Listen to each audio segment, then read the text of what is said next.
नमस्कार दोस्तों, बहुत समय के बाद आपका स्वागत है हमारे चैनल पे एक एक्सप्लेनेशन वीडियो में। तो चलिए शुरू करते हैं। जय श्री राम। तो आज का हमारा टॉपिक है अखंड भारत। उसके पहले आप लोगों को इंडिपेंडेंस डे की हार्दिक हार्दिक हार्दिक शुभकामनाएं। तो हम लोग इस वीडियो में अखंड भारत को 5 सेक्शन में कवर करेंगे। तो चलिए शुरू करते हैं बिना कोई फालतू की बात का, सीधा पॉइंट पे, क्योंकि आप देख रहे हैं एक्सप्लेन करो वाईटी। अब होगा एक्सप्लेनेशन अच्छी तरह से बिना बकवास के।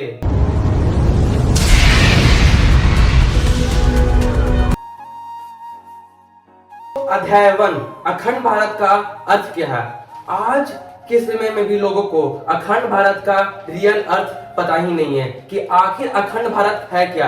अखंड भारत का मीन्स ये नहीं है, जबकि हमारे प्राइम मिनिस्टर जो अभी श्री नरेंद्र मोदी जी हैं, जब वो गुजरात के चीफ मिनिस्टर भी थे, तब भी उन्होंने समझाया था एक मीडिया इंटरव्यू के दौरान कि अखंड भारत का मीन्स ये नहीं है कि हम दूसरे देशों पर जंग ऐलान कर दें या फिर दूसरे देशों को जीत लें। अखंड भारत का मीन्स ये है कि हम अपना सनातन धर्म और अपना संस्कृति को दूसरों देशों में भी फैलाएं।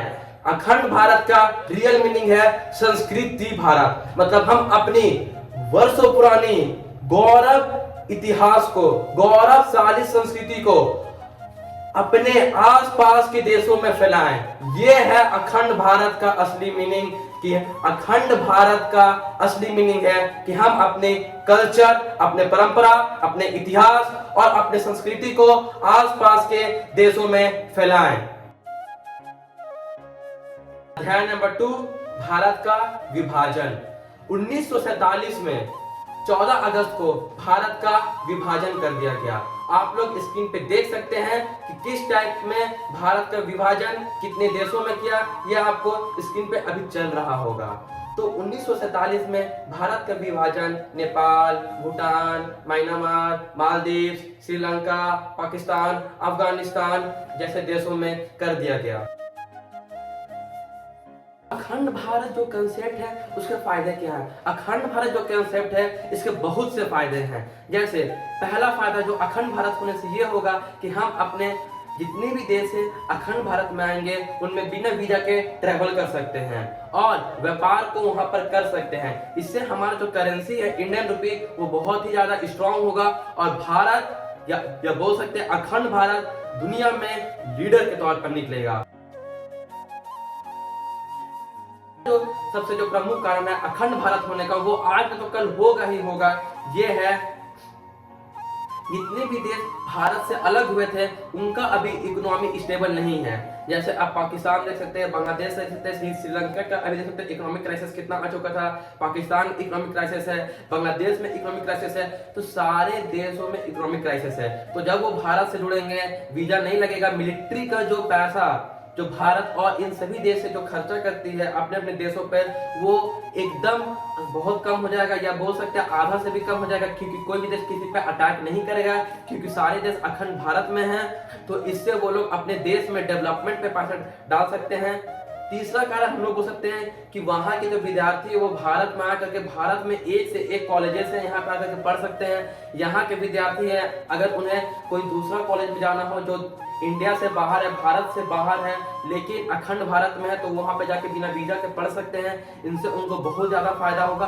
तो अखंड भारत होने से बहुत ही ज्यादा फायदा, जितने भी देश भारत के साथ आएंगे अखंड भारत बनाने में उन सभी का इकोनॉमी भी बढ़ेगा, वो सभी देश इकोनॉमिक क्राइसिस से भी बाहर निकलेंगे और भारत तो आज नहीं तो कल वर्ल्ड लीडर बनने ही वाला है, सुपर पावर भारत तो बनने ही वाला है। तो वो लोग भारत के साथ आ करके भारत का साथ कदम से कदम मिला करके सुपर पावर वो लोग भी कहलाएंगे कहीं ना कहीं, और उनको इससे आने वाले समय में बहुत ज्यादा फायदा मिलेगा। तो अखंड भारत जो कंसेप्ट है वो ये नहीं, मैं फिर से बोल रहा हूँ, अखंड भारत ये कंसेप्ट नहीं है कि हम उन पे अटैक करके वो देश जीत जाए। अखंड भारत ये कंसेप्ट है कि जितने भी देश हैं जो पहले भारत में थे, विभाजन के बाद भारत से अलग हुए हैं, वो सारे वापस से आ जाएं, जिसके तहत एक कॉमन सा पार्लियामेंट क्रिएट किया जाएगा, जैसे यूएसएसआर में होता है, जैसे यूरोपियन देशों में होता है। सेम कंसेप्ट भी हम लोग इस्तेमाल कर सकते हैं। वहां के प्रतिनिधि, यहाँ के प्रतिनिधि बैठेंगे और कैसे डेवलपमेंट करना है, कैसे अपने देश में डेवलपमेंट, रोजगार और खुशहाली लाना है। अध्याय नंबर 5, अखंड भारत की विशेषताएं। तो आप लोग जान चुके हैं कि अखंड भारत होने के फायदे क्या हैं, अखंड भारत का अर्थ क्या है, असलियत में मीनिंग क्या है अखंड भारत के। अब हम लोग जानेंगे कि अखंड भारत की विशेषताएं क्या है। मतलब जब भारत अखंड होगा, जब सारे देश अखंडता में आ जाएंगे, जब सारे देश भारत के साथ खड़े हो जाएंगे, तो इससे विशेषताएं क्या निकलेगी, मतलब कैसे हम लोग दुनिया को दिखा सकेंगे कि हम लोग वर्ल्ड के पावर हैं, हम लोग कैसे बता सकेंगे कि हम लोग वर्ल्ड लीडर हैं। तो इससे ऐसा होगा कि भारत की जो करेंसी, सारा गेम देखो दोस्तों करेंसी ही पे है। अभी जो इंडियन रुपी है वो 80-85 के बीच में होगा, शायद मैं गलत नहीं हूं तो।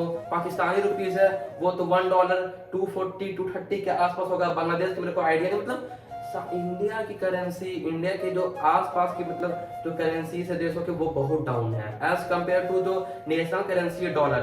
तो जब सारे देश एक साथ आएंगे, व्यापार बढ़ेगा, हमें अपनी जो सामान जो हम लोग यहाँ पे जो बनाते हैं इसे यूरोप में या फिर कोई और देशों में नहीं भेजना पड़ेगा। हम लोग आपस में ही ट्रेड कर लेंगे, आपस में ही व्यापार कर लेंगे, जिससे हमारा जो करेंसी वो बहुत ही ज्यादा स्ट्रांग हो जाएगा। और जैसे जैसे हमारा करेंसी स्ट्रांग होगा, वैसे वैसे हम लोग दुनिया में एक सुपर पावर बन के निकलेंगे। Happy independence day to all of you. अगर आपको मेरा वीडियो पसंद आया, मेरे वीडियो में दी गई हुई नॉलेज पसंद आई, ये हमारा वीडियो का एक और पार्ट है जो हम बाद में निकालेंगे, अखंड भारत 2 के रूप से भी आने वाला। इस वीडियो में मैंने ओनली फैक्ट्स पे ज्यादा बात नहीं किया, मैंने इमोशंस पे बात किया है। लेकिन अगर आप लोग चाहेंगे तो मैं पार्ट 2 भी लेके आऊंगा, जिसमें मैं पूरा फैक्ट्स के साथ बताऊंगा कि कब किन किन देशों का विभाजन हुआ। ऐसे ये सब चीज आप यूट्यूब पे देख सकते हैं, बहुत से वीडियो पड़े हुए होंगे। मैं यहाँ पे रियलिटी बोलने आया और मैं यहाँ पे रियलिटी बोलकर जा रहा हूँ, क्योंकि आपको पता है,